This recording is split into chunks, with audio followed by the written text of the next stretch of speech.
La fine di un sogno? Nemmeno a parlarne, ma stamattina il presidente della provincia regionale di Agrigento, Eugenio Dorsi, ha preso una mazza ed ha divelto il simbolo della costruzione dell'aeroporto nell'Agrigentino. Ha divelto il maxi tabellone ubicato dallo stesso a Porta di Ponte appena 2 anni fa. Un atto provocatorio per cercare di smuovere le acque, visto che la classe politica locale lo ha abbandonato a questa difficile battaglia.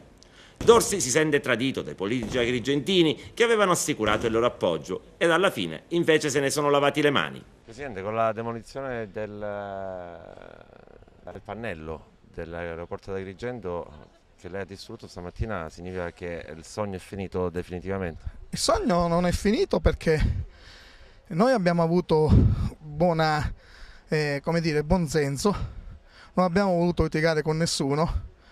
Ci avevano riferito che trovando l'imprenditore straniero o esterno che mettesse soldi noi avremmo potuto fare l'aeroporto.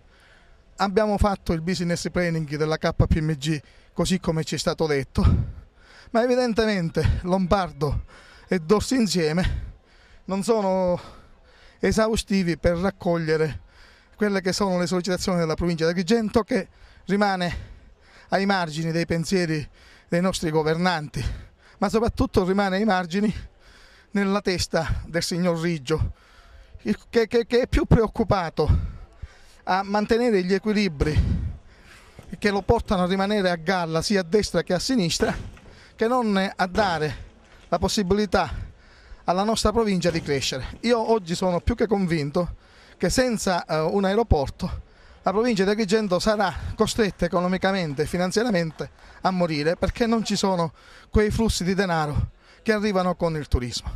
E allora non ci arrentiamo, ma mi sembra una provocazione mantenere un tabellone a cui non interessa a nessuno, non interessa alla politica agrigentina, non interessa agli agrigentini.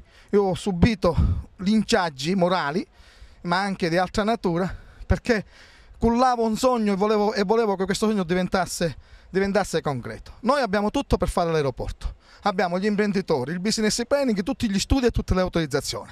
Manca soltanto l'autorizzazione dell'ENAC, che vedete caso è comandata da ormai un ventennio dal signor Riggio, che è nemico degli agrigentini e di Agrigento.